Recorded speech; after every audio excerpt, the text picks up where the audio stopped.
Hello, my fellow movie fans, and welcome to another show of Feast of Films Theatre, today starring Matthew Black and Ethan R. Hill. There, that's the intro. Oh, yeah. Classic. Classic.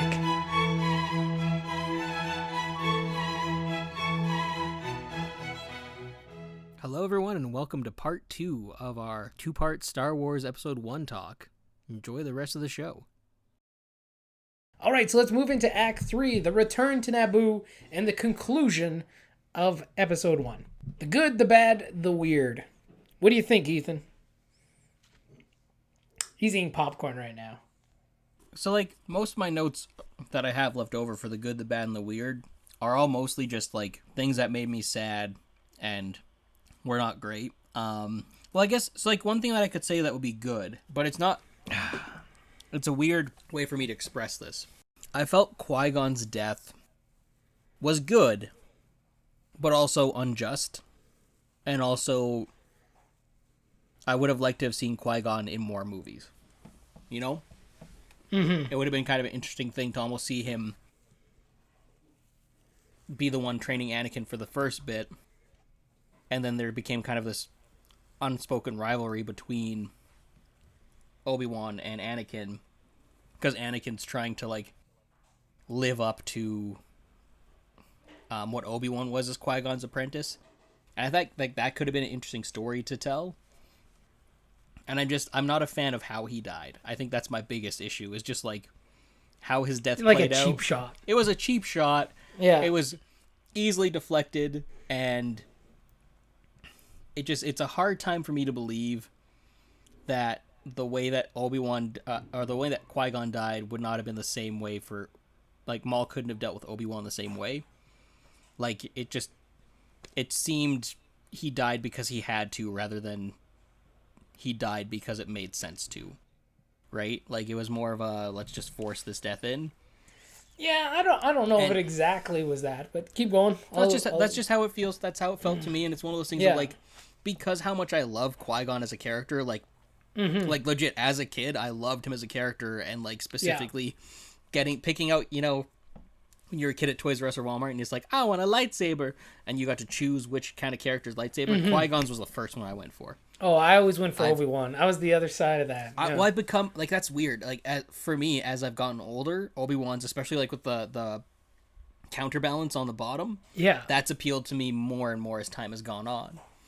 But growing up, when I was a kid, Qui-Gon, and I think it was also because it was green. That was also part of it too. But a while ago, we were planning to do a Star Wars short film, like every filmmaker does.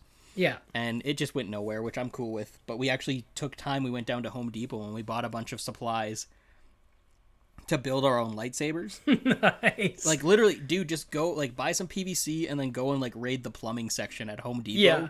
Yeah. And you can just build a legitimately good-looking lightsaber from these pieces. And I even got a little shower or a tap knob that I stuck on the bottom.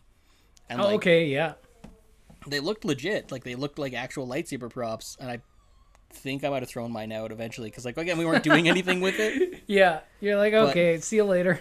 Well, it's storage and moving and stuff like that, but yeah, for sure. I might have them somewhere. But it's just one of those things of design-wise, I loved his lightsaber. His character I liked. It just, overall, he was such a good character that I got attached to. And that was my first real taste as anybody. As a filmmaker, as someone to take in media, as anything like that, where this character I've been introduced to and built up an entire movie around suddenly dies at the end. Yeah. I've never experienced that. They'd all died pretty early on in the stories, but this was my first taste of oh yeah, we're gonna watch some adventures with Qui-Gon and Obi. What's going on? No, he dead. Oh no. And he dead. For years, I had to actually cover my eyes when he died. It scared me that much that I was just nope, I can't watch. And eventually now it's just why was I scared of this? Oh, because I like the character. That's why. Well, and they foreshadow his death early in the movie, too. Or, I guess, in middle of the movie. But yeah, it's one of those things of, I felt his death was unjust. But I still consider it a good moment. It's super weird. It's super, super weird because like it shouldn't be considered a good moment for me, but it is. I didn't feel like it was that unjust. Like for me, how I interpreted like the fight and ultimately Qui-Gon's death, it made sense to me. Because here's the thing: Darth Maul is an extremely efficient, skilled combatant, and he's clearly very young, very agile, and he moves very quick, and he has two blades coming at him. Now, when Qui-Gon and Obi-Wan were fighting, fair enough, he had enough to hold on to.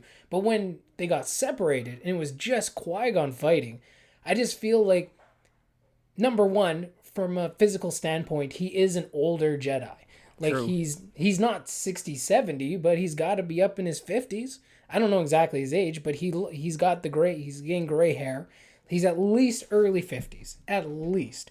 And he's going up against someone who possibly could be in his early 20s, but is incredibly, incredibly skilled and efficient. So I honestly feel like he just got tired out and he couldn't keep up with Darth Maul's pacing. And you kind of even see that before that moment, they kind of do that clash and they back away, and Darth Maul gives him that look and he's just kind of, looks at him. But it looks like he's starting to Tire a lose. Yeah, not be able to keep up with Darth Maul quite a bit. And I think Darth Maul got close in that moment. And he kind of, he holds his lightsaber back and kind of backs away. No, I could see so that. then when it came down to like the hit, Qui-Gon had tired out and he didn't have enough of that, energy left to counter those types of things. To recover as quickly. To recover quickly. So when he got hit and boom, done. Right? So for me, it made complete amount of sense. Because he fought this guy by himself for a long time. Like, that's a lot of fighting for even a young person to do. Even a young person to do when you're up against someone like Darth Maul. If it would have been like another older Jedi, right? You're like, okay, fair enough, right? For Qui-Gon, I think he would have had to dispose of Maul very quickly to have the chance to keep up. But yeah, so to me it made sense.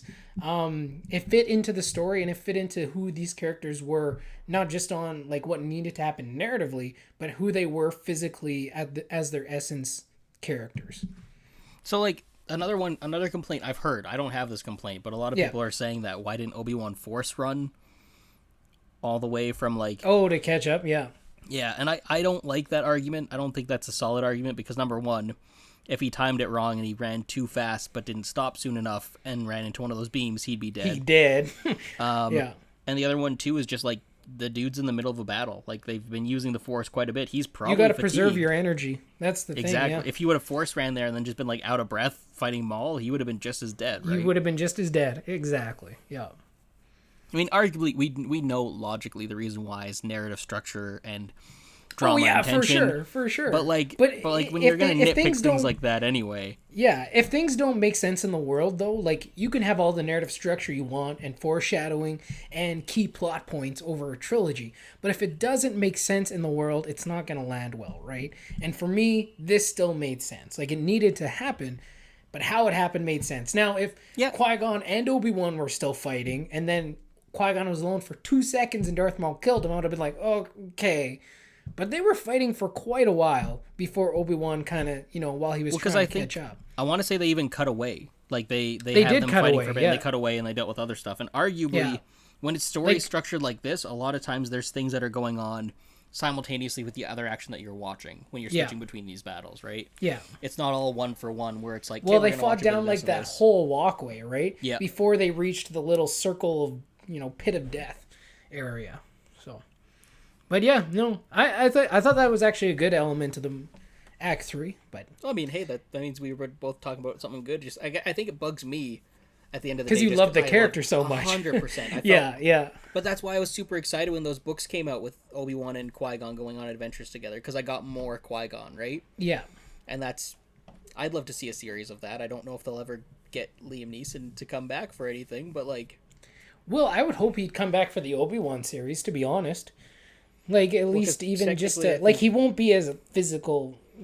Force ghost. Even just as his voice or as a Force ghost. Well, that would need be to sick. because I hope that one of the that's things how Obi-Wan learned how to do it, though, right? Yeah. Yoda makes it very clear in Episode 3 that he has training for him, and that Qui-Gon's reached out, right? So. Yeah. So what's a good thing for you, or is that one of the same notes? That's one of the same notes. Ultimately, like Act 3, I didn't really have bad moments in it. Maybe the Gungan fighting was kind of questionable at best. It's still some entertaining, of the Jar Jar though. stuff, it was entertaining, so I wouldn't say bad, maybe slightly weird. But for the most part, I really enjoyed Act 3 of this movie. It is a true Star Wars third act battle. Like, Oh, yeah. you have the multiple things going on in multiple different You locations. have the land battle. You're following the lightsaber fight. You got the big Gungan fight. In this one, And then you have got the like space the temple stuff and the space fight. Like, there's 4 different areas in this, that are happening all. And I think they balanced them all well. They gave them all the appropriate amount of attention. And no one had too much or too little. Arguably, you could say, we need more lightsabers. Sure, fair enough. We always need more lightsabers. But it was balanced out very, very well. I loved how before the new trilogy, it was this perfect little circle. How it ended with this big epic battle in episode 6, and then episode 1 also started with this big epic battle at the end of that movie. Like both of the tail end movies were these huge epic Star Wars fights. All the stuff in the middle was varying levels of that. But those two are the 2 highlights when it comes to Star Wars battles. And I absolutely loved it in episode 1. So for me, the good thing is the whole third act almost in general. Like just the big battle, what they gave attention to, and the jumping back in multiple points. Like to me, that's true Star Wars. That's true Star Wars when it comes to battles. That's what I want to see. And that's what I missed really in the sequel trilogy. That's what I missed. No, that's fair. But they had it in they had it in Force Awakens. Yeah, kind of, but not to like the same level, right? And arguably, you could say they kind of had it in Rise of Skywalker, but I felt it was executed so not well that it didn't really do any of it justice. It just felt like a smodge podge of shit that's It was happening. more messy. It was very messy. Like it was just there's stuff happening and there's so much stuff, but there was no organization to it or anything. Like it was just kind of everywhere.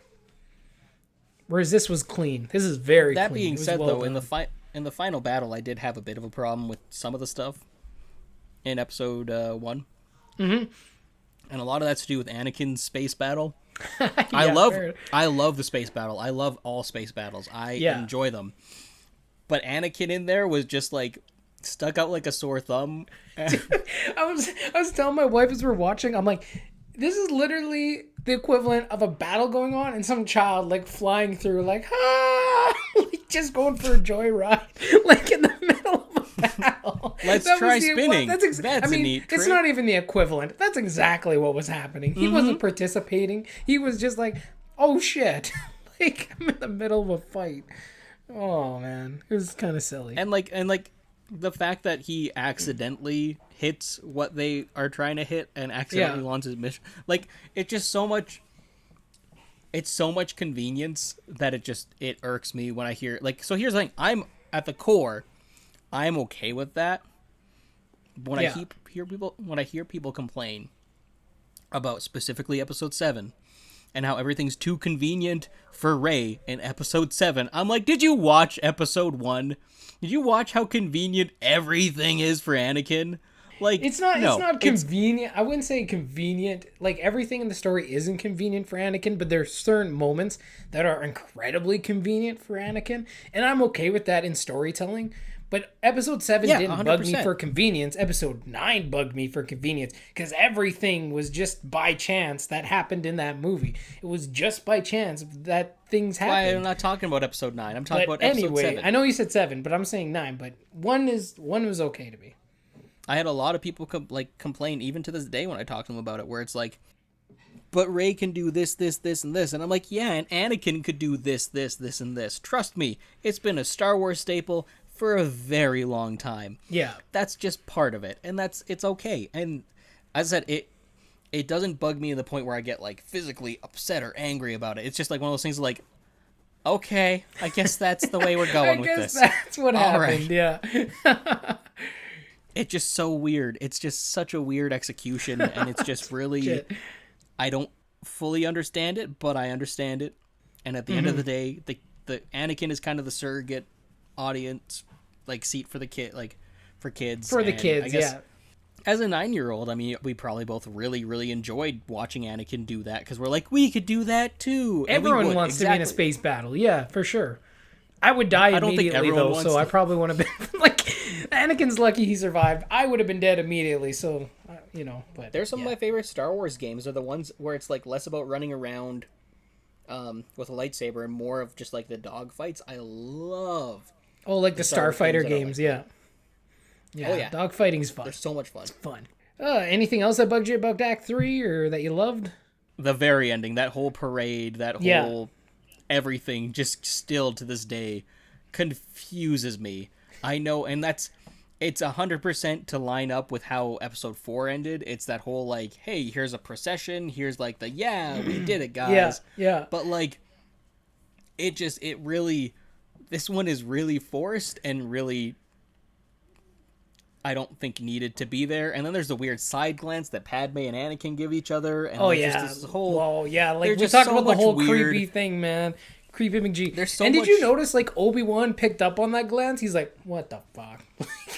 Yeah, there's this whole... It's just a whole bunch of weird that happens in that final moment. And, like, the movie was weird enough, but then that final moment just took the weirdness level and amped it up to, like, 1,000,000. Like, it's one of those things of, like, could we have ended this movie, like, 2 minutes ago instead? Please? Or something a little more subtle? A lot more subtle? A lot more. I didn't mind it. I thought it was...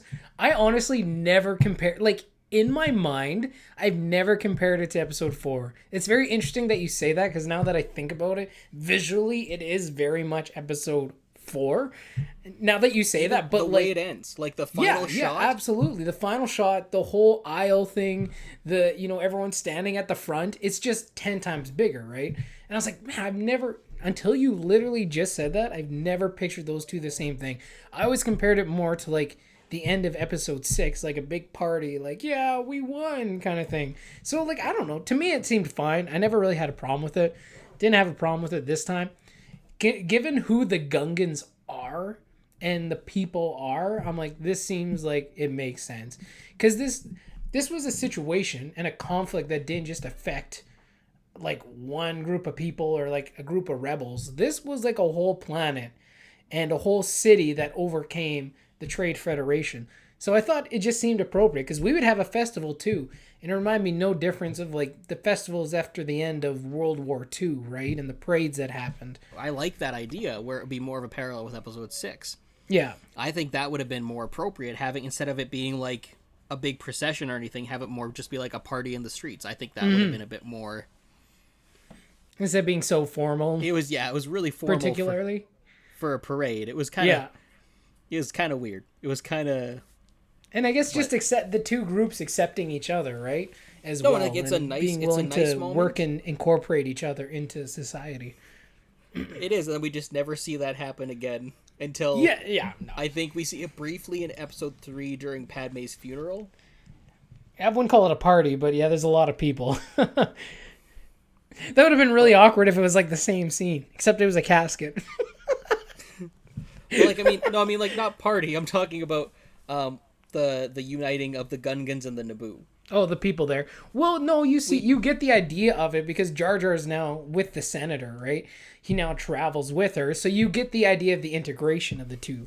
Also, no, but that's literally out of all the Gungans, Jar Jar is the best person you could have got to be a senator representative. I know. Like, they have politicians so in the Gungan community. They have people who are more qualified, but they get Jar Jar? Yeah. Okay. Alright. It makes me laugh. Well, like, why is Jar Jar a general in the end of this movie, right? Like, it's like... Because apparently promotions just happen. You brought the Naboo and everyone together. You're now qualified to lead a military. What? But okay. No, this is my point of being, like, how the Gungans are always played off as dumb. But his reaction is 100% justified, being like... Just passes out. Yeah. I'd do the same thing. I'd be like, this makes no sense. But yeah. I mean, overall, I liked Arc 3. It was Act 3. It was good. It was very entertaining. They balanced out the battle really well. And just some really critical key moments happen in this act that are essential for the whole Star Wars saga. So I thought it was good. At the end of the day, again, as much as I pick apart Star Wars Episode 1 and 2 and even 3, like, I still enjoy them. Like, they're still great. They're still just so much fun. All right, so let's move on. So that's our coverage, our thoughts on the first, I guess not the first 3 acts of the movie, the 3 acts of the movie. Only 3 acts. The only 3 acts of the movie. Let's get into some of the behind-the-scenes stuff, the elements, the direction, performance, music, practical, digital effects, etc. Fun fact, Matt, if you actually play the movie in reverse, you get a secret 3 acts. It's all about this Jedi coming back from the dead and taking a little boy to a desert planet and abandoning him into slavery before going to negotiate a trade dispute. Oh, interesting. It's a whole totally different take on it. It's really kind of dark and not nearly as happy. No doubt, and I'd imagine that the dialogue is very confusing. It's makes little to no sense. Well, it's technically a foreign film, I guess. Okay. Belongs to the Mirrorverse. Do you need subtitles? The subtitles wouldn't help, trust me. It's just funny guy. It's really appreciated at triple speed because you can see what's happening, but you don't really grasp it, and that's the only way to view it. That's the best way to actually take exactly. it. Exactly. So you can have a 6-act Star Wars movie, but you just gotta play it in reverse. You're welcome. This smart ass over here. All right, let's get into the elements here. Let's start off talking about special effects here, because I think just in general we kind of touched base on this a little earlier. I think the special effects in this movie stand up and hold up today much better compared to Episode 2. Even some of the digital stuff. No, a lot of it is practical special effects, but even some of the digital stuff wasn't bad. Except I found really jarring and like really bad is Coruscant, but from the view of the Jedi Temple. Not necessarily in the actual like Jedi throne room, but not throne room, but the Jedi Council room. But when they go out and they're standing on like that balcony looking over Coruscant, it's like flat, man. It's like paper thin, and you can really tell it's like all put together digitally, but it's not very good. But other than that, I thought it was pretty good. They built sets, man. They actually built sets. And it's so fun fact I learned about, apparently the Jedi throne room in Episode 2 didn't exist. They just used shots and coverage of the set from Episode 1. Oh, to put in there. And they just reused it. Yeah. And that's kind of cool because I guess I haven't seen Episode 2 yet, but like theoretically that's kind of smart and kind of cool. Like you don't have to spend the money to rebuild that set. Yeah, exactly. And it's interesting too, they weren't in that very often though, so you probably save some time in Episode 2. The thing is, to me, this one's a good balance of building sets and practical things while mixing it with CG. Because if you look at the going through the core, like the bongo they're driving is CG until they get out of it. Mm-hmm.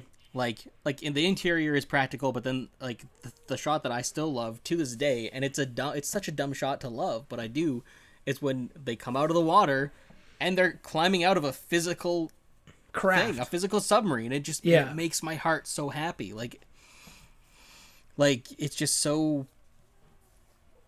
That's the stuff about Star Wars and about filmmaking in general that I love. When it's like they actually made that, like. It's just not the same when it's digital. Like when I see pictures and stuff of, the Avengers not wearing their costumes, they're just wearing motion capture shirts or like shoulder pads or something. Yeah. I get so, there's a part of me that just gets so let down because it's like, but no, I want that physical thing to exist. Yeah. I want and that's what I love about older movies.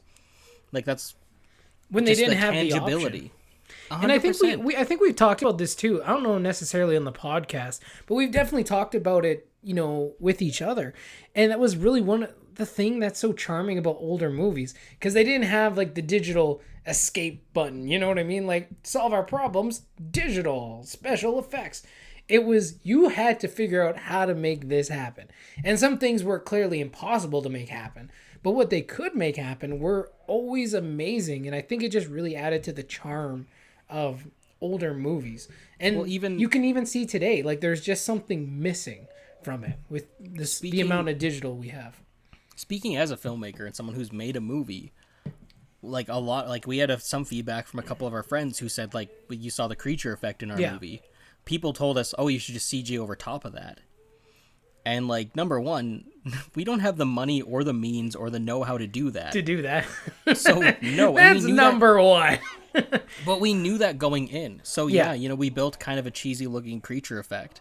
But it's still better than if we were to just shoot nothing and then try to force in a bad CG. Bad practical is always going to look better than bad CG. Yep. 100%. 100%. Because yeah. even though it's not great, it still has that tangibility. Your actors can interact with it. You can see it. So you're also not relying on actors being like, what am I looking at? I have no idea. And it also fits in the scene, right? Like, bad CG, you can tell it's not actually there. Like, you can tell, like, that is not something that's actually there because the lighting's all way off, or it has no lighting at all, or it looks stiff or flat. Bad practical is always better than bad CG. Always. That being said, there is one bad practical effect that I am always happy that they fixed. I am eternally happy that they fixed. And I'm still confused by it to this day of how it even happens. But that is the Yoda puppet. I don't know, even when you look at the Yoda puppet from that, if you look at any puppets for Yoda, he does not match from movie to movie, and I don't understand why. He's different from episode 5 to episode 6. Not a huge difference, but a slight difference. Episode 1 is the most jarring difference, though. The most jarring difference, hands down. His head gets, like, pointy, and he's more green, and he's got more hair. He's way uglier. Like, he just looks weird. Terrible. And then he looks terrible. Episode 1, he looks completely off. And then even in episode 8, when he makes his cameo, he looks different than he does Slightly different, yeah. Yeah, and it's just like, it just baffles my mind, and I don't understand why. Like, maybe just different sculptures and guess, but why wouldn't you just try and recreate that one look? But then, and I get for episode 1 because it's earlier in time, but because Yoda's species lived so long, he probably wouldn't have changed all that much between episode 1 and 5. Because it's like 30 years? Like, why would he change between episode 1 and 5, roughly. Like, why would he change that drastically when he's 900 by episode 6? Yeah, like the percentage doesn't make sense. No, 100%. And the ratio that's where of time. I didn't mind CG Yoda, especially in episode 2 when they did that. Yeah. I liked that design. It made sense, And you could see the difference. Honestly, it looks surprisingly well. As much as I love CG puppets, I love practical puppets over CG puppets. Yeah. That Yoda was handled well, and I think it's because they took the time and effort and care to make him look good. And they did it after the fact too, right? Like, they did it considerably time later. So it's not like they did CG right then, because then maybe it would have looked slightly off. But they brought the CG in a considerable time later when it was actually better. Well, that's where I'm really happy with. I'm really, really happy that they went back and they painted over him for episode 1, because there's a consistency now through all those 3 movies, through that trilogy.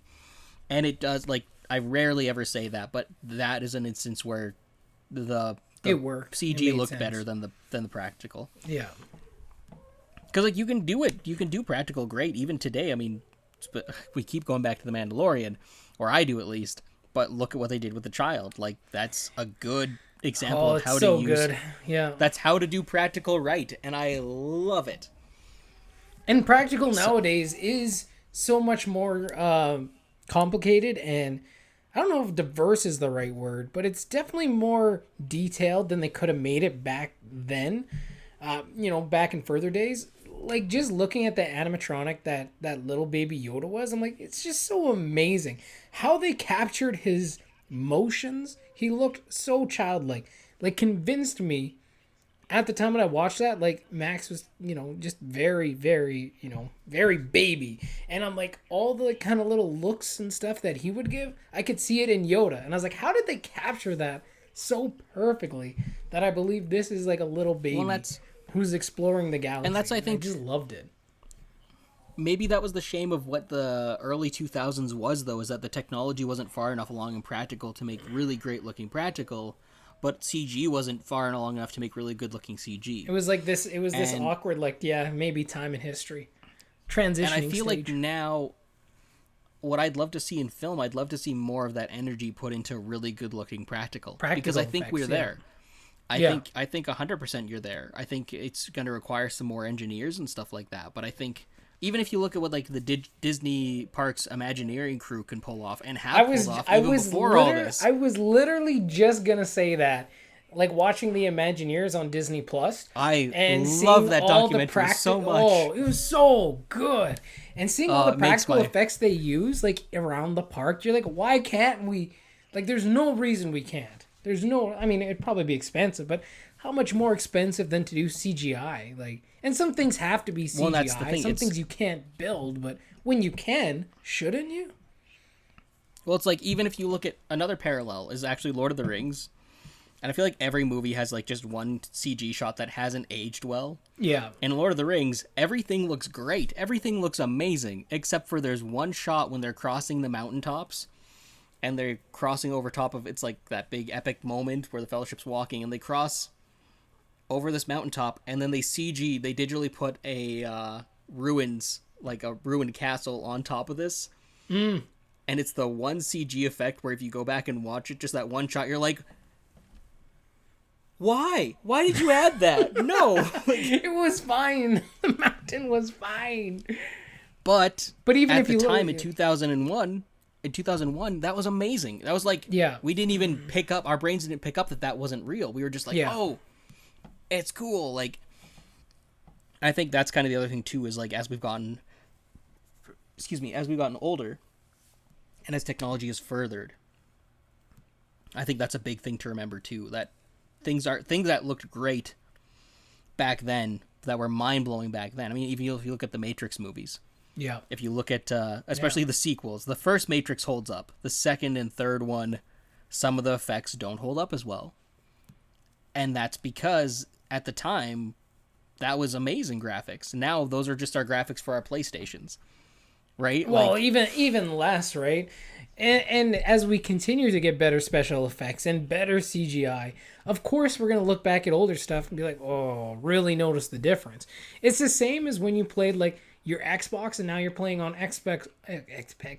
Like when you started playing Nintendo. Okay, let's go back to even earlier. Like you look at a Super Nintendo and now you look at what an Xbox One and PS4 can bring to the table. You're not like, wow, these graphics are, so you really notice the difference because you got something extremely better. Even 2 generations before that, you can now really notice the pixelated things. And I find it hilarious because in my mind, when I think of old games I play, it's with current graphics in my head. Like, because that's how you viewed them at the time, right? Then you go back and play them, you're like, what the hell is this?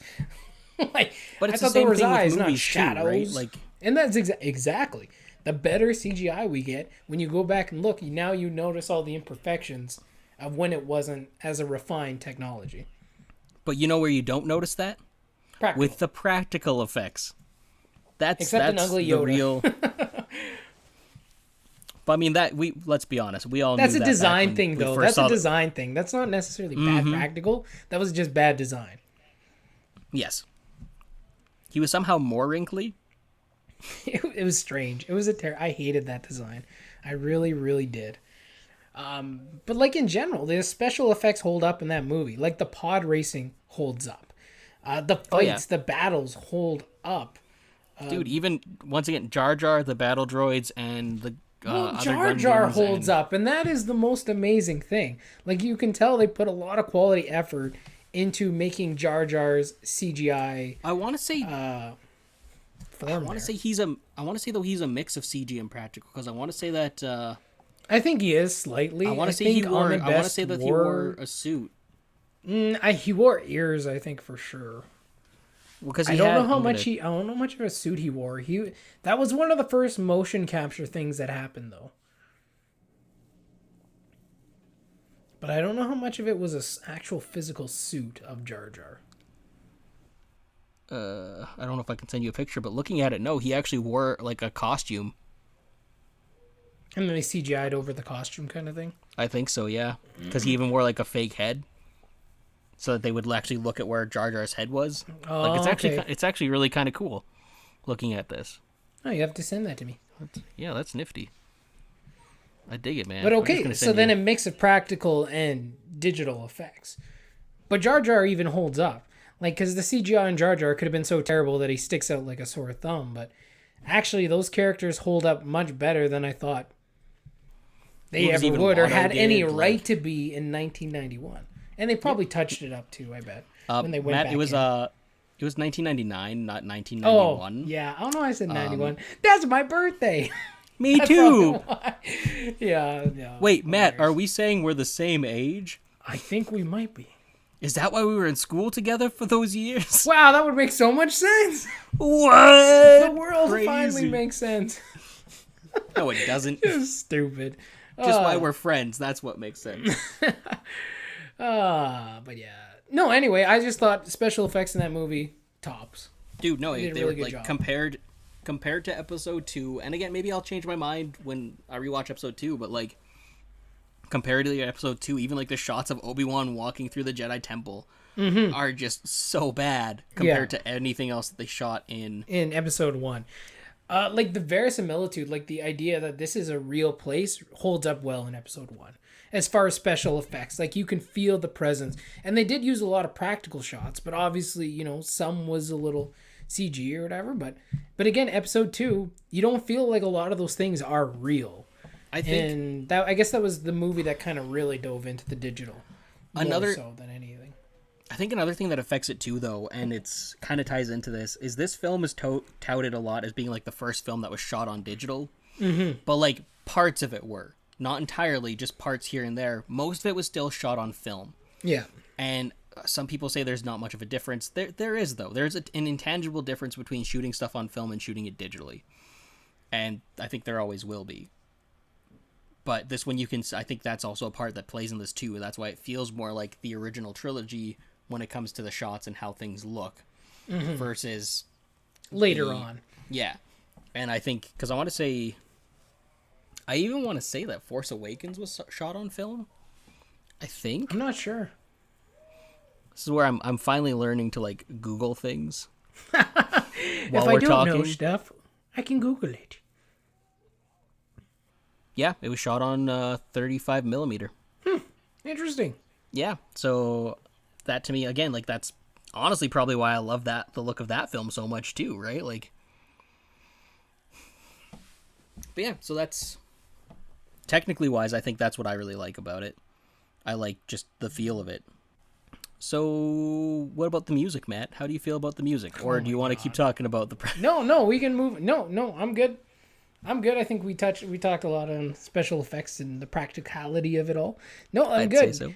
Music nails it, man. John Williams nails it. Some of his best music is in this movie, and we talked about it clearly a couple episodes ago.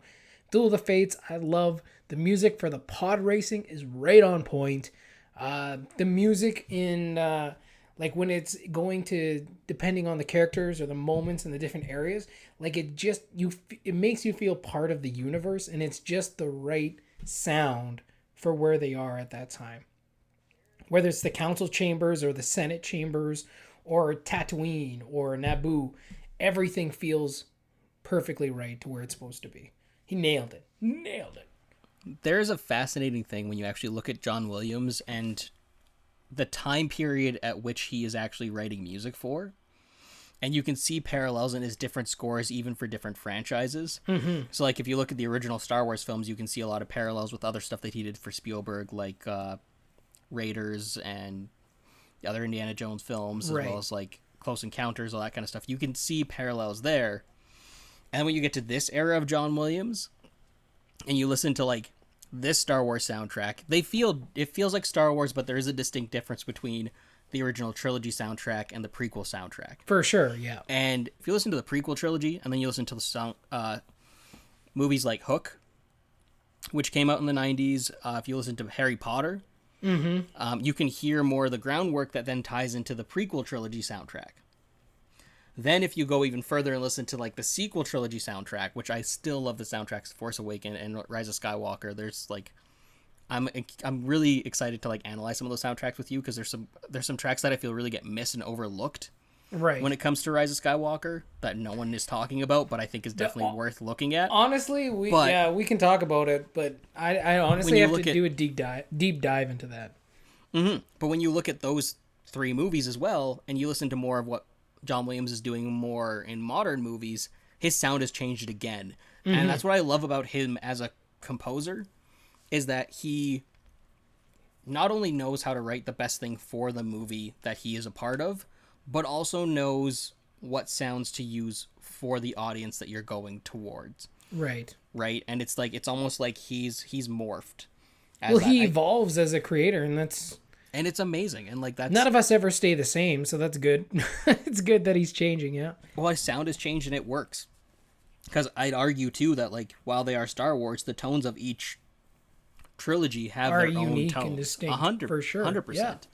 Absolutely. And I think that's the beauty of it, right? Like, that's where I think I can't talk enough about his music in general, man. Like, he's just he's got such a magic. Like, if you want to talk about like modern day wizards or anything like that, John Williams, when it comes to how he writes music and how he handles music, how does he do it exactly? He's just a pure soul who has access to some kind of higher power, I guess. He's just magic, man. I guess it would also... Training probably helps too, but like... Yeah. But some things are just like natural talent, right? And whatever he taps into to bring that forth is just... Yeah, he's got a very good connection to it. And he makes it happen. Honestly, though, like I'm actually surprised that you're talking about Rise of Skywalker. Because honestly, when I watched that movie again, one of the things I dislike about Rise of Skywalker so much is none of the music sticks out to me. And I don't know if it's the balancing of the audio or how it was all mixed together, but there's the music rarely stands out to me. It's not like the other movies where I can pick up on the music right away and it makes me feel part of it. I'd honestly have to go and listen to the Rise of Skywalker soundtrack to hear the music, because for some reason I just can't pick up the music, and I don't know why. None of it sticks out to me as like, God damn, this was it. This was the moment. Like, it gets lost. I think there's just too much noise in that movie, and it gets lost. Not noise like literally, but just everything that's going on. In all honesty, though, I felt the same way with Last Jedi. Is that like those 2 soundtracks? Really? They get buried, whereas like Force Awakens, you hear Rey's theme when Rey's theme is supposed to be there, and like I picked up on that immediately. That's funny, because I would disagree with you. Last Jedi, I think Last Jedi has a great soundtrack. That's interesting.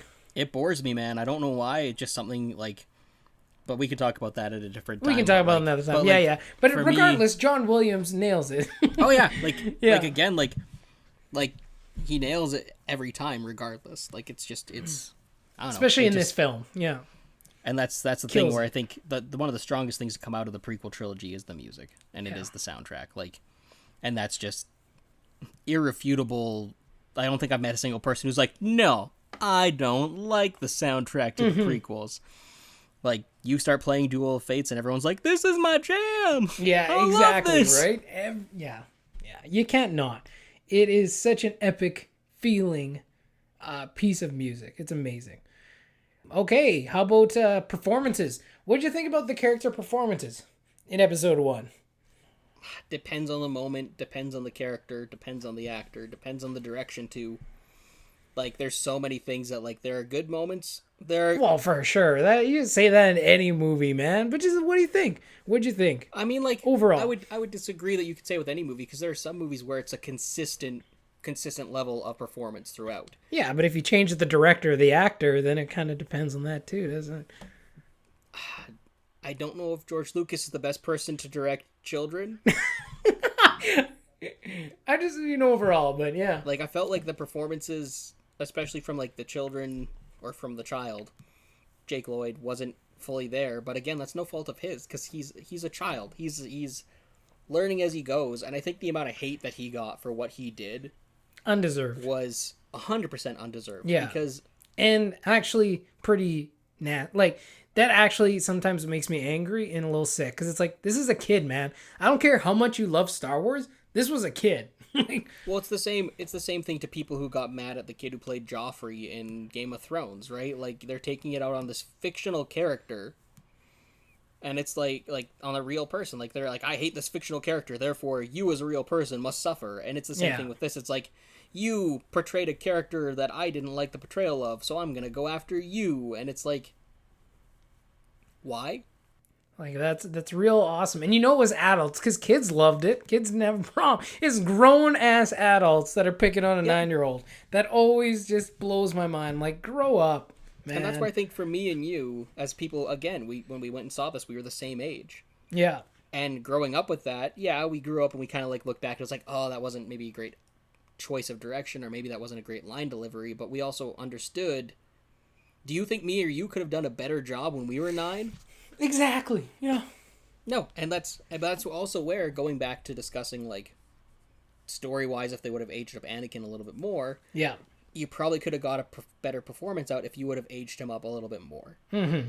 Right? Like, that's something that I think could have been better. There's like, arguably, there's a director who I feel can direct any age of child and get a great performance, and there's a few of them, but the one that keeps coming back to my mind is Spielberg. Well, he can do everything, right? Like, that guy's magic. Him and Williams are like the team, man. Magic. Every time. That's why we're doing a marathon based just around Spielberg, man. Yeah. Like, it's just so good. But it's... Not everyone can handle directing kids, and I think, unfortunately, George Lucas is one of those people. Yeah. And that's kind of where it fell flat a little bit for me. And I think some of the problems with the trilogy comes to the fact, and this is kind of talking about the direction overall, it kind of comes to the fact of that at the power that he was at, being a producer, being a writer, being a director, he was kind of at a place where whatever he said was going to be the final word. That's what went, yeah. And I think that can sometimes be problematic as a storyteller and as a creator. If you don't have people questioning your motivations and what you want to do, you don't question it yourself. And sometimes you sit there, like, speaking for myself, I'll sometimes sit there and I'll be like, oh, well, if I just think this is a great idea, and I'll keep thinking that until I show it to someone else, and they say, hey, no, that's not a good idea. Yeah. Then I'll start thinking about that.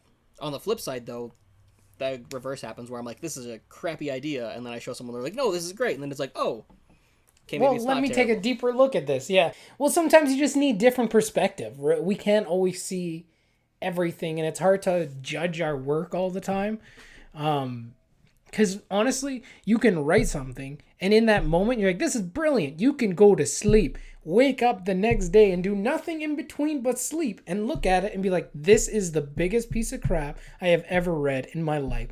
So it's hard for creators and people who are working on these things to actually judge their own work, and to have people who are willing to say, this is good, this is bad, have you thought of this? Maybe look at it from this perspective. You need those type of things too. And when George Lucas is the end all and be all, then that can create problems. And I'm not saying it's just George Lucas, but if anyone's in that situation, it can be a potential issue. Exactly. Spielberg could probably handle it, but but I'm sure he also has people he bounces stuff off as well. So Spielberg doesn't write most of his own stuff. In fact, I don't think he's written anything recently. But I mean, I just imagine as like a director, so But that's the thing, is you still have those different layers of jobs. Whereas, unfortunately, even if you look at the original trilogy, George Lucas came up with a story for all 3 movies. Yeah. But he didn't necessarily write the script and the dialogue and all that kind of stuff. Whereas for the prequel trilogy, I thought he wrote the scripts, or at least part of them. He didn't direct all the movies. Like, he directed 4, and then 5 and 6 were different directors. Screenplay for episode 5 and episode 6, he had Lawrence Kasdan working on it with him. Right, he had someone to work with him. Yeah. And that's honestly, to me, that's where you get the strongest Star Wars films, is when you have a team working on it, because that's even cooperation and collaboration makes some great stuff. Because if you look at some of the scripts, even with like the original Star Wars, and you compare the dialogue of that to Return of the Jedi and Empire, specifically, like, there's stronger dialogue in the 2 second films. Mm-hmm. And then if you look at the dialogue in episode 1, 2, and 3, where it's written solely by Lucas, again, you can see it's not quite as good as it could be. It's a little like, I don't know. I feel like sometimes it's a little like wooden or awkward how it comes across. Yeah, it's not the best written dialogue for sure. Even how the Jedi interact with each other, like, of course, my master, yes, master, like, after everything, it's like, oh, goddamn, I need it every time. Like, it's just even things like that, how it was just, it seemed, I don't know, like, I'm trying to think of the right word, but I can't really think about it. It's not stale, but it just felt stiff, right? Like, it just, unnatural, maybe is probably the better of the word. It falls under that idea of what melodrama is, right? Like it's definitely a heightened reality of it's definitely more fantasy based. Yeah. And it reminds me very much of, like, especially if you look at those older Sword and Shield movies from, like, back in the 80s. Mm-hmm. That's kind of what it reminds me of. And technically you could say that that's what Star Wars, especially the prequels, are, because they are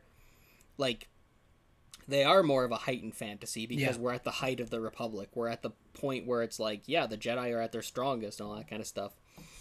But you can still deliver those lines, and you can still have those lines and have them be believable. Yeah. And I think that's kind of what I think a lot of it felt to me and you at points, is that people are just saying their lines rather than acting them. Yeah, for sure. I would say, like, some of them are just, but some of the lines are just unnatural to say, right? And I think they're given and performed in the best way they can, but it is unnatural things to actually say. Like, some things you can write, and they write fine, but they don't speak fine, right? Like, you wouldn't actually say that. And unfortunately, a lot of those lines fell to Anakin. They felt like, now this is pod racing. Okay, let's try spinning. That's a neat trick. Yeah. Okay. Even something as simple as saying yippee. Are you an angel? Yeah.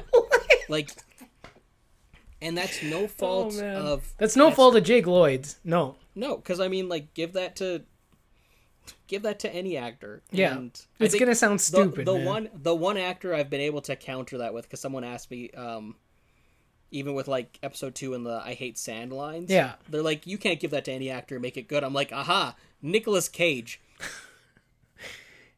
Sometimes he's like so bad he's good. Like, he's not a bad actor. He's actually a great actor, but, like, sometimes just he's in such a variety of movies. It boggles my mind. Dude, Community has a great episode on it where Abed tries to, like, figure out if Nicolas Cage is good or bad. Yeah.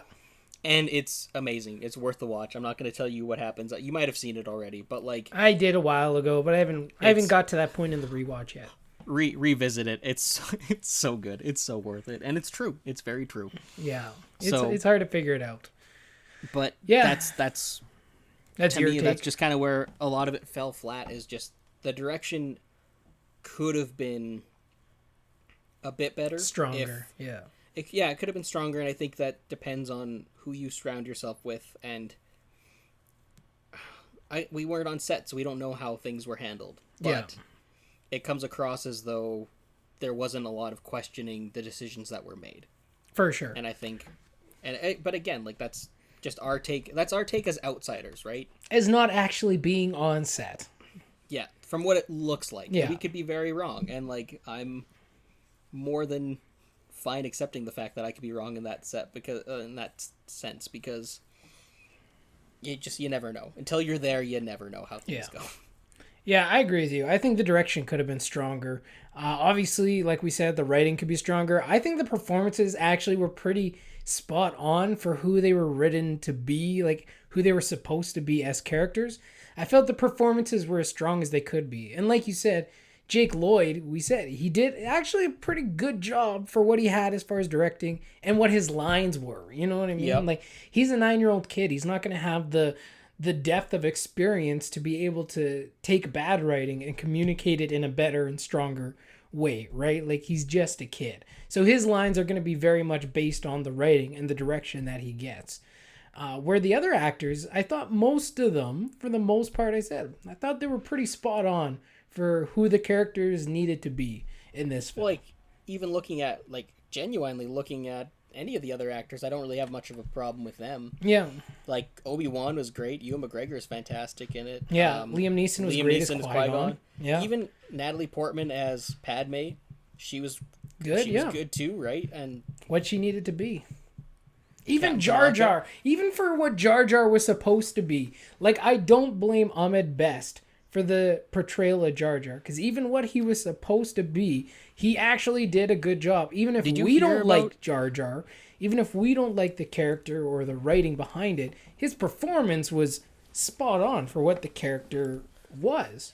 Well, apparently he also put a lot of himself into that character. Like, a lot of the choices he made, and he put in, and that's when suddenly there's that backlash in him, like, getting hated on for Jar Jar. He took it personally, and he got into a dark place. Like, he's talked about it more recently, where there was, like, a point where he was just done. Like, and that's tragic. And the fact, again, like, and this is why I genuinely do feel bad talking about things I disliked about this stuff, because at the end of the day, it's people who are behind it. It's people who are behind it, and they've put so much energy and effort into this that even if it turns out not great, or turns out bad, or turns out not how I as an audience member want, that still doesn't dismiss the fact that they put a lot of effort and energy into it. It's the same thing with George Lucas. Like, the amount of hate he got for it all, at least he did something, and at least he did try. And that's why I don't sit there and criticize them as human beings. You know, you can. But, you know, you have to be able to communicate what works and what doesn't work for you as far as, like, art goes, or, like, the creations that they made. But them as humans, like, the fact people would gang up on people and, like, throw hate at them for these creations is like, dude. Like, I criticize J.J. Abrams. I criticize Kathleen Kennedy for what happened with episode 9 and, like, that whole situation, right? And it's no one person's fault for episode 9, but... like, as people, I'm not going to be like, they're the worst human beings ever, and they should suffer and burn. Well, exactly. Like, you're not... No, you're not going out there saying, like, these people are little human garbage. You're just... I just didn't like what they put together and what ultimately came. Exactly. And it's the idea of, there's a difference between critiquing the art and critiquing the artist. Yeah. And I think that's something that really needs to change. Like, even for my own perspective on things, even for a lot of people's perspective on things, I think shifting the focus from... okay, your art isn't that great, to, like, well, this person is garbage because they didn't do what I wanted them to. And a lot of times that's what people's reasoning for disliking stuff is like, well, you didn't do what I wanted you to. And that's a really... childish way of criticizing It's really something. Selfish. It's really selfish to think that way. Just because someone didn't do the thing you wanted them to do. Well, and then their next piece of work you might love. So you can't necessarily hate the person. It's just that work that they put out. Maybe it wasn't for you. Prime example of this. So I'm not a big fan of Last Jedi. Like, I don't hate it, but I don't love it. I didn't like Looper that much either. But I loved Knives Out. It's all the same. It's Rian Johnson writing and directing all three. And Knives Out was amazing. I would thoroughly recommend that film to anybody. It was so good. But that I don't like some of his other films. And that's perfectly acceptable. You don't need to like every film that someone makes. Yeah. I guarantee you there's, Tarantino's films. I'm not a huge fan of Kill Bill, but I really like The Hateful Eight. Like, it's with any filmmaker. It's with any creator. Just because someone, even if you break it down to painting, well, I might not like this painting someone did, but I might like this one. Or if you want to break it down to music and songwriting, I don't like this song, but I like this album. Like, art is subjective, and you should never take it out on the artist. Yeah. Like, if the artist has done something terrible and really crappy as a person, then you can be like... That's a different story. Yeah. Well, it's like Roman Polanski. You know, that's an example of someone you can be like, that's a garbage human being. Because he did things that are not... like, as a human, that's reprehensible. You can't defend that. Yeah. But to sit there and say, well, I disliked his movie, therefore I think he's a garbage human being... no, that's not how it works. You can't blame... you can't base your opinion on someone on their art. Yeah. Like, and I think that's unfortunately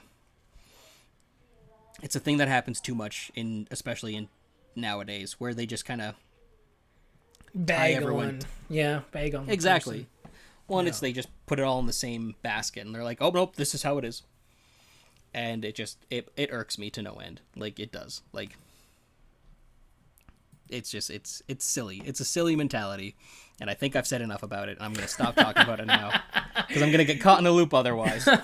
Sounds good, man. Sounds good. But yeah, no, I thought the performances were fine. Even like Jar Jar, I felt like he was the equivalent of like Mr. Magoo or like an inspector like Clouseau.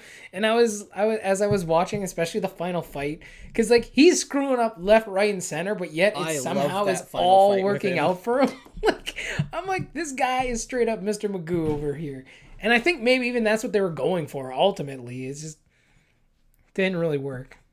Well, I think the problem would kind of come down to like, I think it's because they made him too much of a cartoon character by the end of it. And again, that was just a creative decision they made. Yeah. But like having him be a complete klutz, plus the silly voice, plus the crazy arms, plus the crazy ears, plus the yeah, exactly. Like, yeah. But like at the same time though, that totally ties together really well into one character. And like it works in a weird way. It doesn't work, but it works, and it's just it's a really Jar Jar is a bizarre being that belongs in his own category of character. Universe for sure. Like he's Jar Jar is essentially a Looney Tune in the Star Wars universe. That is the best way I can describe him. And sometimes animated characters don't really work in the real life films. Here's the thing. If you threw Jar Jar Binks into Space Jam, he'd fit. Yeah. Like, fair enough. I now want that crossover. He'd probably be great at basketball too. He'd probably just nail it, man. Tall, got arms, yeah. Yeah. He can jump. Look how high he jumps, yeah. Into the water. Yeah, yeah. See, now I just want a crossover between Space Jam and Star Wars with Jar Jar Binks. You should write a letter. Space Dear Jam Disney 2. and Warner Brothers. Pitch it for Space Jam 3. You're like, we need a Star Wars crossover. Forget LeBron James. Give me Jar Jar Binks. Jar Binks. Oh, man.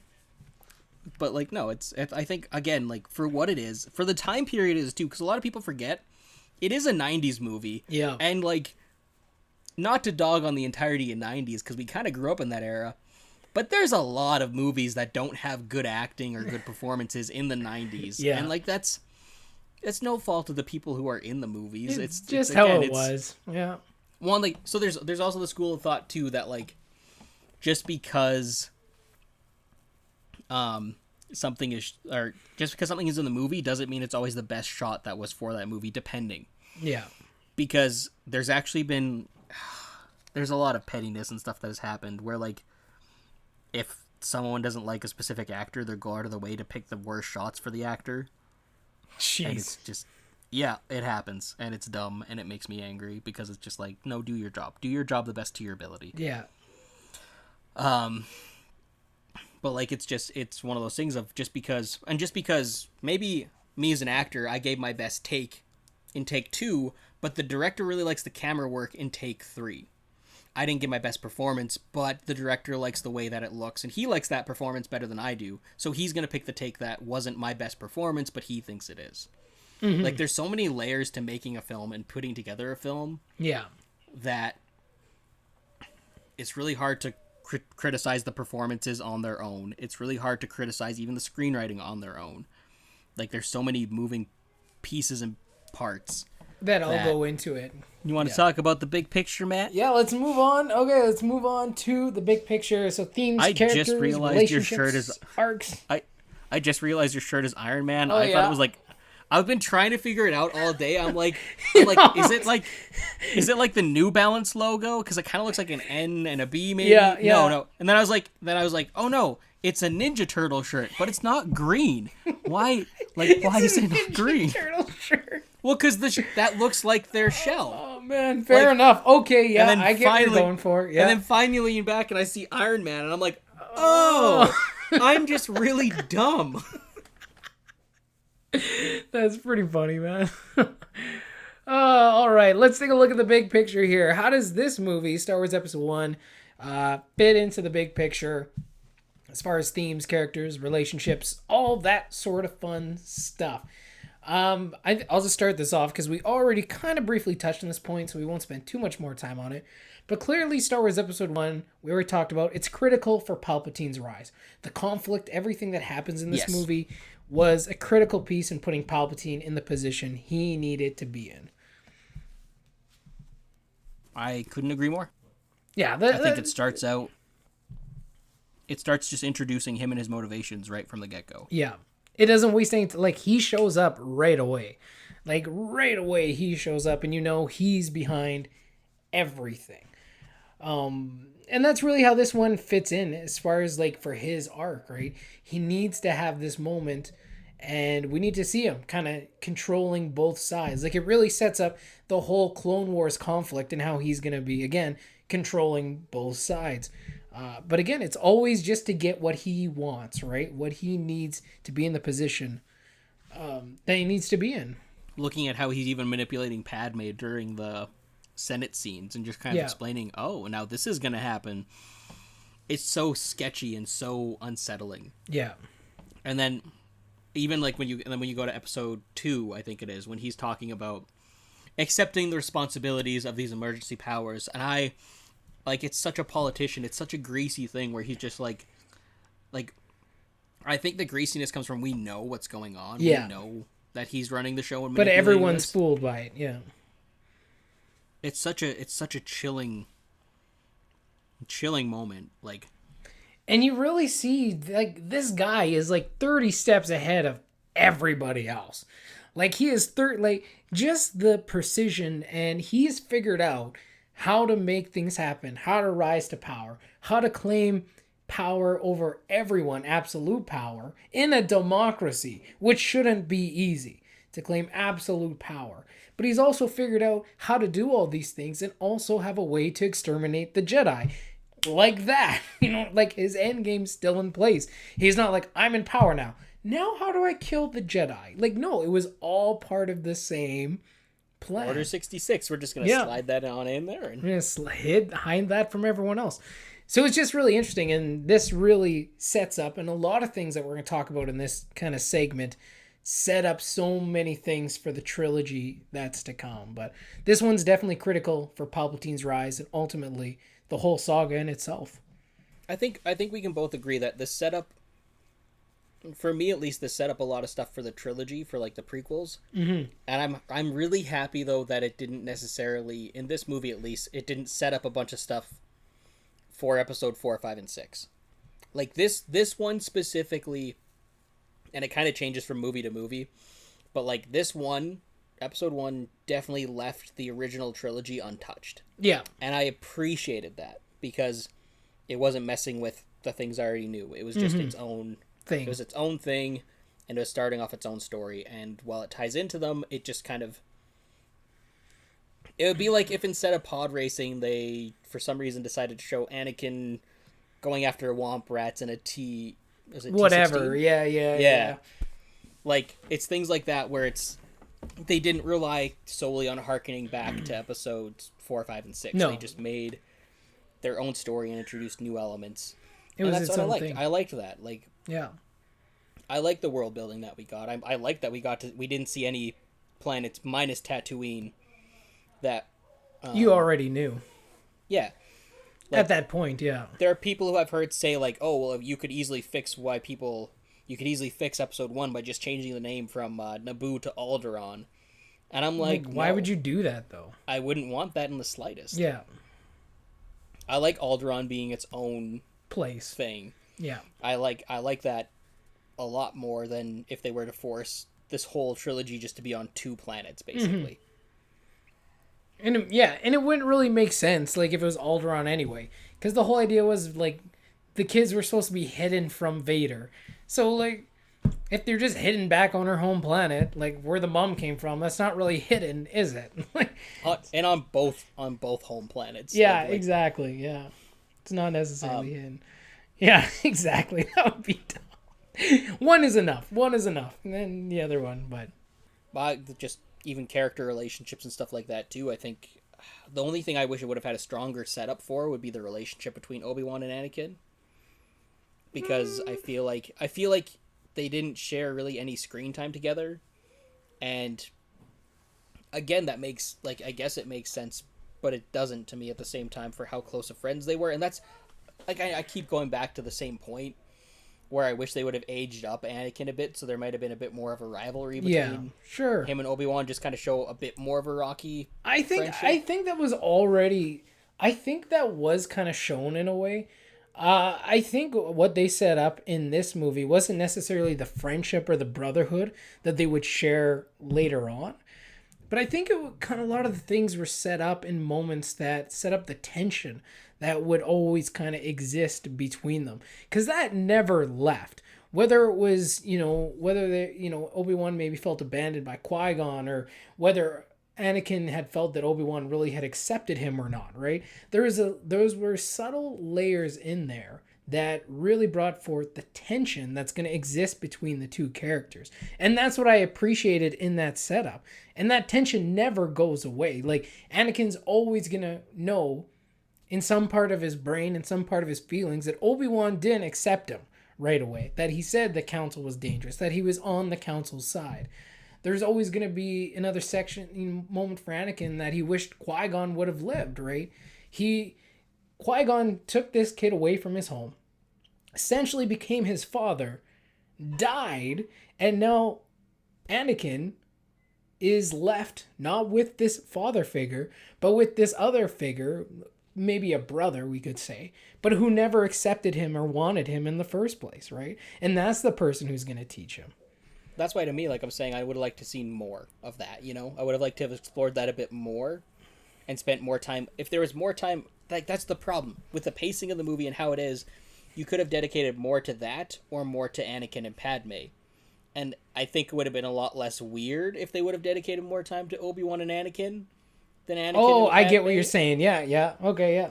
And that to me, I would have liked to have just seen more of that kind of hostility, or even that, like, dismissal from Obi-Wan and kind of Anakin not jiving with it, right? Like, I just kind of feel like that would have been a bit stronger. Yeah, I think you could have set up, but I think, like, a lot of things when you look at episode 1 and watch it, a lot of the things aren't, like, right in your face. Like, this is how it's gonna happen. It's subtle. You gotta pay attention, and you gotta be looking for these character interactions. Like, again, like I said, Qui-Gon and Obi-Wan were arguing, and Anakin's freaking right there. There's no way the kid didn't hear. You know what I mean? Like, when they're getting on the ship to go back to Naboo, and Obi-Wan's like, the council's right. Like, everyone can sense he's dangerous. Why can't you? And Anakin's right. I don't think Anakin's He's there. right there. No, because isn't that when Anakin is getting quizzed by the council? No. That's they start arguing when they're on the shuttle, when they're getting ready to board the ship and go to Naboo, because Qui-Gon says to Obi-Wan, that'll be enough for you. Get on the ship. Like, shuts him down right away. And Anakin is right there with R2 when Obi-Wan and Qui-Gon are arguing. So, like, even moments like that, right? Like, it sets the stage for the relationship that they're going to have further on. I would counter where they do finally get past that by episode 3. The beginning of episode 3, not the end. Obviously, by the end, they're very conflicted, but, like... I was like, man, they try to kill each other. But the first act, they're friends. They've reached a point where they genuinely... When Obi-Wan says that he loves Anakin, I believe him. Yeah. And I believe Anakin loved him too. I genuinely believe... Well, for sure. Like, Obi-Wan didn't... Yeah, and Obi-Wan didn't know, really, Anakin.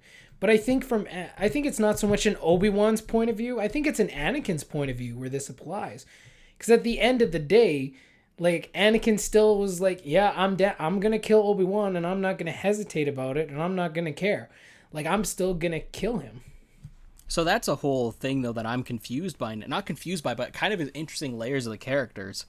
Because Jedi are taught to, like, detach and not grow attachments and stuff like that. But Anakin, or Obi-Wan, in that moment, bluntly admits that he was attached to Anakin. Yeah. Right? Well, that's why their code is so all over the place and doesn't really make sense or isn't very practical. But I love that about those characters, because that actually expresses, like, that line has so much more weight when you look at it from the Jedi perspective than it does, honestly, how I've been looking at it for the last however many years since Star Wars came out, from episode 3 came out. Yeah. Like, because that there immediately undercuts everything he's taught Anakin and everything that he's been taught. And he finally admits that, like, no, I grew attached to you. Mm-hmm. This is why this is so tragic, is because we were brothers. We were, like, we are family, and Jedi don't really believe in family. Like, this is That's huge. I love that. And you chose something else. Yeah, no, you betrayed our friendship, and you betrayed... I love that. I new respect for the ending of episode 3. I love that monologue regardless. I love that moment regardless. Yeah. But that's just elevated it to a whole extra deeper layer. It's like total side tangent here, but like we were talking, me and my roommate were talking about episode 5 and how Darth Vader doesn't say, I want the princess and I want Han or anything like that. He specifically says, I want that ship. He wants the Millennium Falcon because he realizes the Millennium Falcon is the baddest ship out there. And that's the piloting nerd coming out on him being like, I want that. I want to fly that because holy so crap. Like, think about that from the perspective of like Anakin in episode 2 or 3 being like, ooh, that's a shiny new ship. I want to try that because that looks like fun.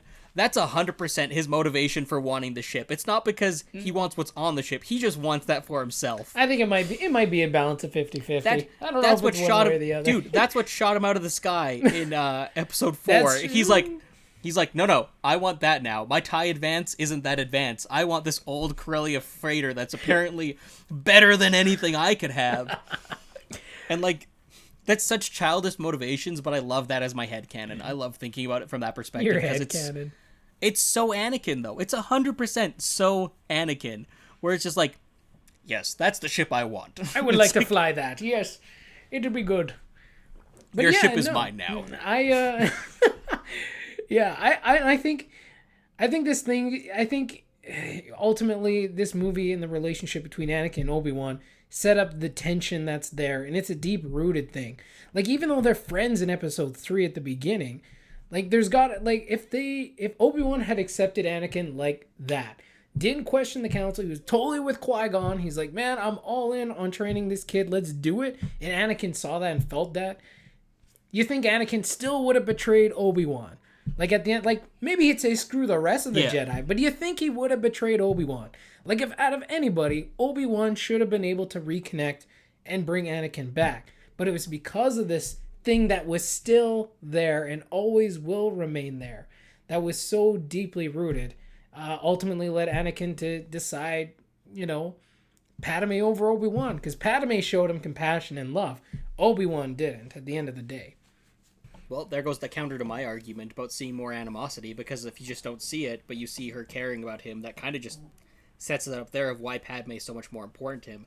Again, the only thing that makes it weird is the age. That's literally it. Also, a woman. Yeah. But like, so we'll say that Padme ignored him and Obi-Wan gave him the attention, then yeah, I'd have a hard time believing that he would abandon Obi-Wan and the Jedi for Padme.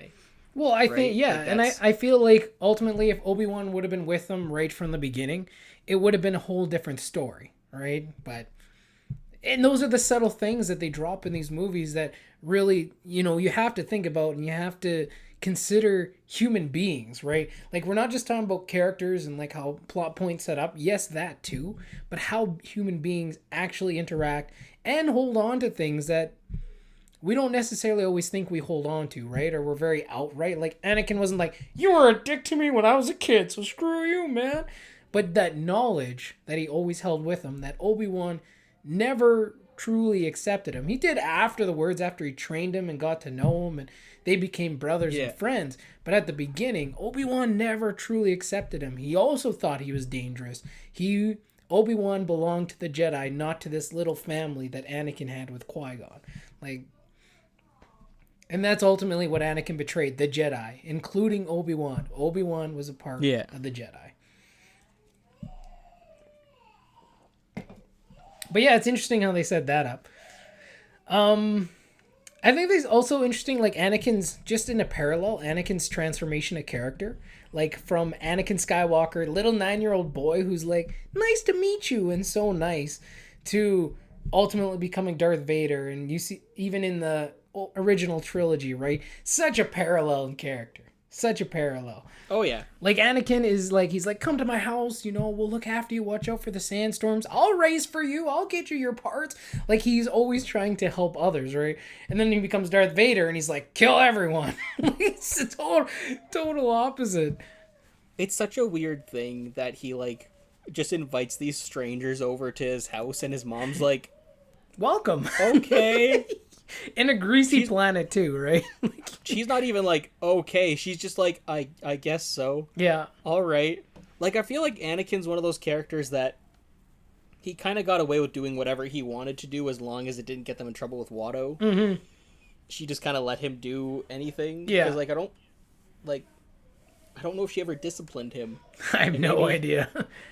Maybe if she would have given Anakin some spankings, he would have not turned out to be the Dark Lord of the Sith. Wow, maybe he didn't need them. You don't know that, man. Maybe he was a terror. I don't. I'm just making things up. I'm just. At this point.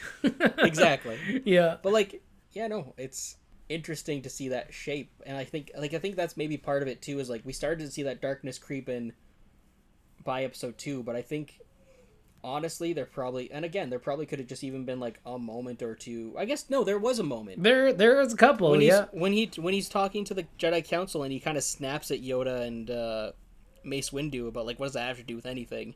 But if there would have been like more moments of him just being like showing that there is possibly a darkness to him, because kids have that. Like, oh, for sure, everyone kids are has spazzes, man. Kids lose their shit all the time. Like, did you when you were a kid? Yeah, all the time, man. I was just a rager. Just like hulking out over here. Like, one of the very, again, subtle things too, when Mace Windu's like, no, he will not be trained. Like, Anakin totally squinty eyes that guy. Like, just stares him down. Like, it's like, you motherfucker. Kill you, right? It's interesting, though. It's interesting. What about another relationship that I thought was actually interesting one that I never really thought about till this last viewing is the relationship between Palpatine and Padme and how that completely deteriorates from movie to movie. And especially in this one. Well, because essentially it's essentially a parallel of Obi-Wan and Anakin's relationship where he was her mentor. Mm-hmm. And eventually and Obi-Wan and Anakin are, mentor apprentice as well. But there's a definite divergence. There's a more reasonable divergence for Padme and Palpatine's split up. Yeah. Versus Anakin's and Obi-Wan's is still like a very sudden and okay, I guess that had to happen. Yeah. Whereas like Palpatine and Padme suddenly become two different sides of the political spectrum. Specifically, Padme's all like, but no, democracy. And Palpatine, when his true colors start showing about, no, I'm going to remain in power, she sees through that, and that's when she starts losing touch with her mentor. Yeah. Right? That's when she starts figuring out something's not right. And it's actually great because Palpatine in episode 2 uses that relationship with Padme to manipulate Jar Jar. Mm-hmm. Because he has his blue judge guy specifically.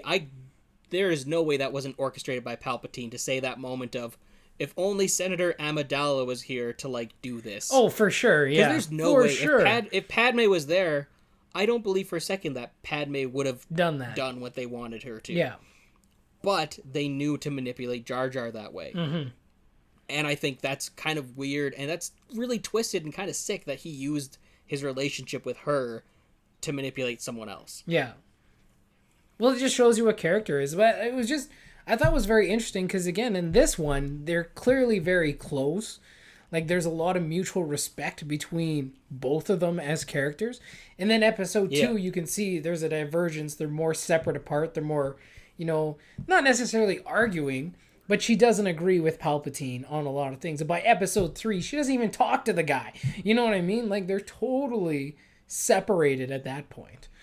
So I just thought it was a very interesting. Because I always think when I think of the prequels, I don't always think of episode 1. I generally think of what happens in episode 3. So to go back and watch episode 1 and be like, oh yeah, Palpatine and Padme were pretty tight. They were pretty tight back in the day. No, it's interesting. It's. I wish they would have taken it the step forward or step further. And there's a subplot in episode 3 that they set up that they deleted from the movie where a bunch of the senators were actually debating joining the separatists because they didn't like the way that the Republic was going. I mean, because it's a deleted scene, isn't it? It's a series of deleted scenes.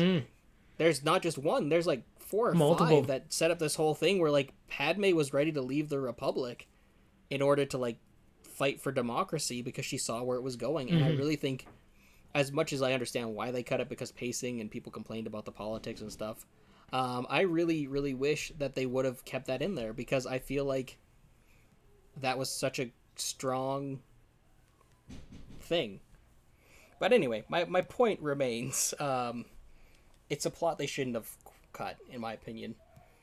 They could have kept it in there, and I think it would have given a bit more depth to Padme's character, as opposed to just kind of... They start her off as a strong character. Episode 2, she's a strong character, and then by the third one, she is... nothing. She does nothing in that movie. I'm the mother of your child. Yeah. They needed her to do something, and they had nothing for her, yeah.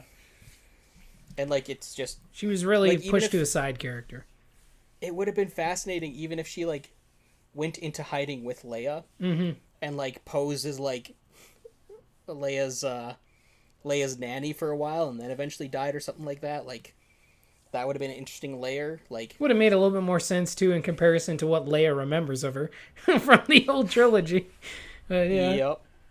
Like, it's just, there's things that don't quite make sense with her character, and it's a shame because even watching this film, like, as much as there's a bit of weird stuff with, like, her whole switcheroo thing, it still sets up a strong leader. She's a good character, at the age of 14, she basically calls her country to war. Yeah. Like, that's something worth explaining and exploring. Like, and they just don't. They whittle her down to Anakin's love interest, and that's the real shame. That is. Absolutely. 100%. Let's talk about your favorite character, Qui-Gon Jinn. Let's talk about his I love death. Qui-Gon. Let's talk about his death a little bit more, and how that affects like the greater saga of things. Have you watched Galleries on The Mandalorian? Not yet, no. So it's really, really interesting little series. I'd actually highly recommend watching that if you're interested in behind the scenes stuff. If you're not, don't worry about it. But if you are, very good. Dave Filoni talks about the purpose of Darth Maul in episode 1 and how killing Qui-Gon was such a critical part for the overall saga and what needed to happen. And he explains it very similar to, you know, how I've always thought about, but there's definitely a difference between what I think and he thinks. But just to sum up what he thinks, you know, or how he feels that Qui-Gon is the father figure and he's fighting against Darth Maul. He's fighting for Anakin because he knows he has to be the one to teach this kid, to raise this kid, to bring him up. Ultimately, he dies and is trained by Obi-Wan. And he said if Qui-Gon would have trained him, the kid would have turned out completely differently. And I agree with that statement. But I also think Qui-Gon's death has a greater setup as far as the overall trilogy involves. I think we can agree if Qui-Gon trained Anakin, it would be a different situation. Would you agree with that? Or no? I have thoughts on this. I do. I didn't know I had thoughts on this, but I do.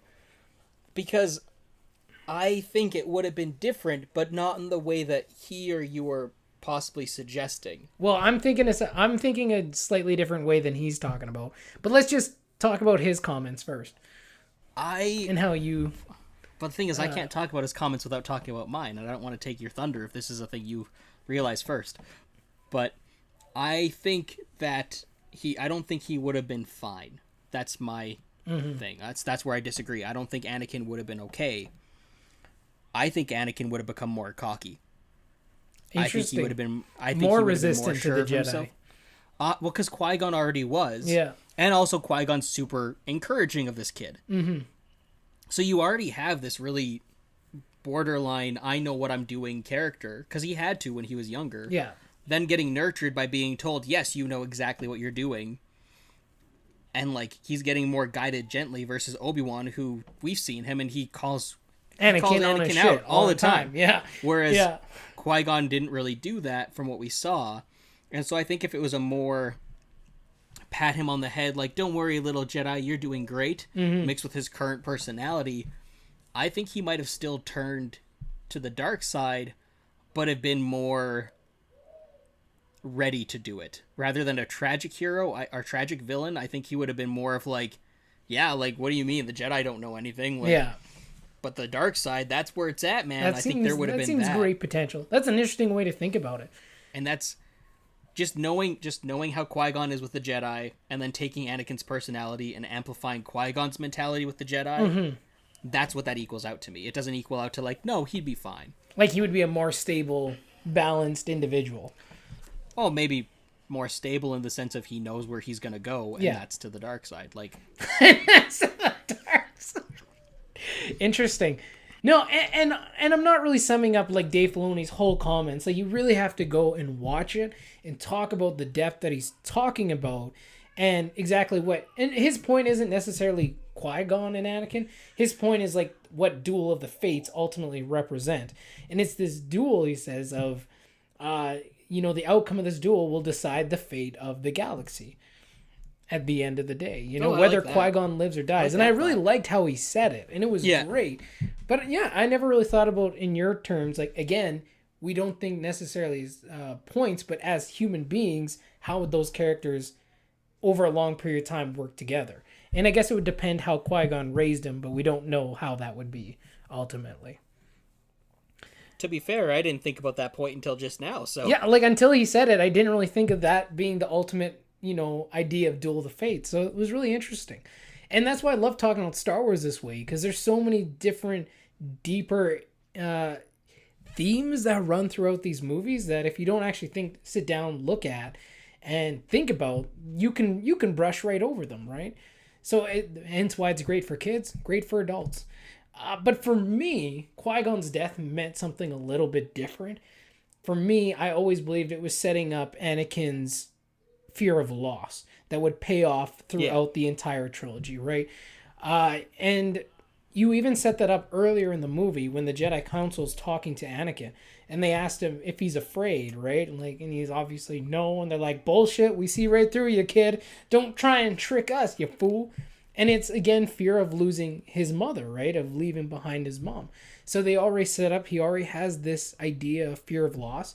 And then it gets confirmed later on because, again, this father figure who took him away from his only home and comfort and into this strange new galaxy dies. He loses him, right? He lost Qui-Gon now. He lost his father. Now he's stuck with Obi-Wan, who he already has a resentment toward, or resentment towards a rocky relationship with from right off the get-go. And then episode 2, right, loses his mom. And then it ultimately sets him up as this fragile and, emotionally susceptible character towards Palpatine's manipulations and teachings. Dave Filoni also made another point, which was right too. Without Qui-Gon there, Anakin turned to Palpatine as his mentor, right? Obi-Wan was a mentor, but obviously Palpatine had more sway over him. And I think, again, Palpatine in episode 1, we'll look, forward to your career with great interest. Like, showed him a bit more care and compassion compared to Obi-Wan, who was like, this kid's dangerous. And then ultimately agreed to train him. No, exactly. But I think, I think it's what Dave Filoni said, but I also think it does set up that fear of loss for Anakin as a character.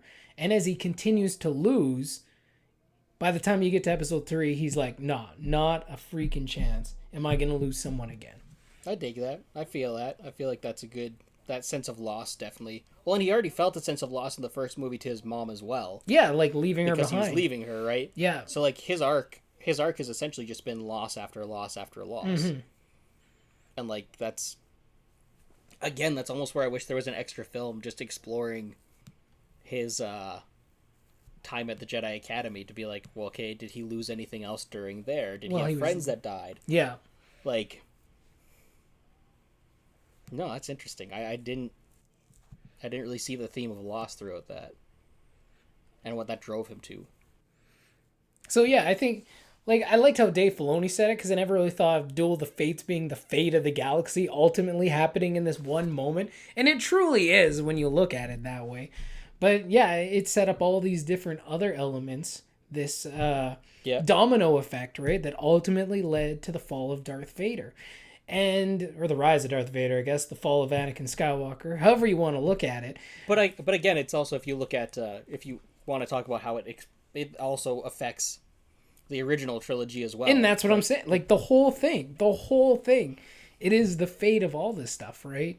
And just how family is important to Anakin, right? Like, so losing his father figure, then losing his mom again, but this time, in a final point, losing his wife. Like, of course, he's going to give everything to save his only son, like, at the end of the day, right? So that's what I love about, Star Wars and thematics and even the prequels, what they show us of these characters.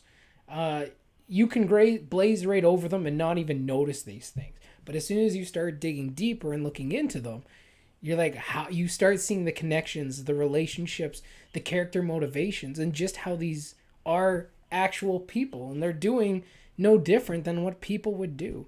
So George Lucas, at the end of the day, when I look at this trilogy, when I look at what he did, like maybe the execution wasn't great, but the storytelling's there.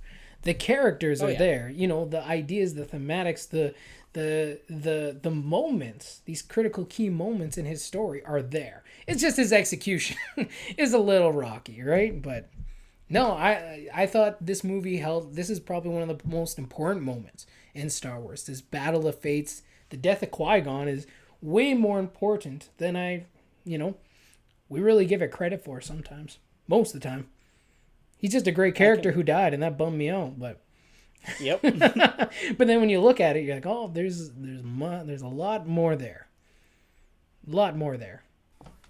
One final theme that I think it's pretty apparent, and I don't think we need to talk about it too much, is there's definitely a theme of nature versus the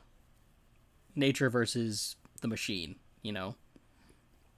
because if you look at specifically, like it's a pretty on the nose theme with the final battle between the guns right, and the for sure. battle the droids. Battle droids. It's technology versus nature, I think, is a theme that gets touched on a little bit in it, but nothing too crazy to dissect with that one. It's just basically it's the theme of what it is, and that's But I mean, that's also been a theme throughout Star Wars, because if you go back to it's the Ewoks versus the Stormtroopers, right? It's them using logs and Return of versus... Return of the Jedi there. Yeah. So that's my only other thought. Not really much of a thought. Yeah, no, it's good. Like ultimately, it's the battle of good and evil, right? And I find how that idea like really translates so like it's the same idea, but it translates so differently over the trilogies, right? Like they really each have their own individual voice at the end of the day. And I think this movie, as far as it goes, like I think it's a great movie to watch and stuff, but ultimately the trilogy, I think as far as the prequels go, is greater than the sum of its parts, right? You can enjoy 100%. the movies, but when you watch the prequels, and again the themes we talked about and the moments and the character pieces and these key things that happen, the prequels is greater as a trilogy when you watch it all together than it is as individual movies. Whereas the original trilogy is the movies are great and the trilogy is great. It's a win. And then we even talked about this earlier. The sequels, it's the opposite, where most of the time the movies are actually better than if you look at it as a trilogy as a whole. It's the original trilogy was lightning in a bottle, and I don't know how you're gonna recapture it. I don't think you will. And not every trilogy or movie has to live up to those, but it's just awesome when we have different movies that have different voices, right? The voice of the prequel trilogy is so much different than the old trilogy. And I get people didn't like that and didn't want that. But now that we're years past, I accept them both as two different voices, and I enjoy them as both being Star Wars. But at different times. At the end of the day, it's just more Star Wars. Yeah. And I think that's a thing that more people need to realize and accept, is like could be that you didn't get any more Star Wars, and there's this idea too that, well, the more they do with Star Wars, the more it ruins my childhood and stuff, and it's like, no, because you guess still what I have can do. them. You just Here's go the thing. watch them. Guess what I can do. Yeah. If I don't like what they did in the other if I don't like what they did in the prequels, I can just watch 4, 5, and 6, and that doesn't change what 4, 5, and 6 is. Yeah. If I don't like the sequels, well, I can still watch 1 through 6, and that doesn't change anything. If I like what they just did in episodes 1 through 9, but I don't care for what they did in Clone Wars, guess what? I don't watch Clone Wars. The beauty of this, with anything creative, with any piece of art that you ingest, you can pick and choose what you take in. Yeah. And you can pick and choose what you don't. And you can sit there and say, oh, but official canon, all this kind of stuff. Guess what? When it's your own personal journey with art, it can be whatever you want it to be. It doesn't have to be 100% knowledgeable canon and all that kind of stuff. That's some made-up words made up by people to make themselves feel good about themselves when it comes to this property. And you know what? That is great. Yeah. That is great for them, and I'm happy they have that. But that doesn't have to define my journey with Star Wars and how I feel about it. Right. And that doesn't have to define your journey. We're all individuals, and we can all enjoy art differently. And that's the beauty of it. That's what's great about it. And that's what makes Star Wars awesome. Boom! Well said, sir. Well said. Well said. I think overall, Star Wars, I think Episode 1, it's an enjoyable film. I had fun. Right? Like I said, it works better in the overall story than it does maybe as an individual film. The whole trilogy is greater than the sum of its parts. But it was still a really enjoyable film. I appreciate what he was doing. It wasn't perfect in execution, but it was enjoyable. And it added really some of the best things to Star Wars. Also, maybe some of the worst in this movie, But some of the best things to Star Wars, yeah. And it was fun, enjoyable, and I don't think the movie gets as much credit as it deserves. It's kind of like a fine wine. It's getting better over time, I think. Here's the thing. Did you get bored watching it at any point in your life? From when you saw it in theaters to now, have you ever been bored watching the movie? No, it's always been a good time. And at the end of the day, that's what a movie is. It's entertainment. And as long as you're not sitting there, like the worst thing a movie can be, rather than being good or bad, maybe a bit uncoercing.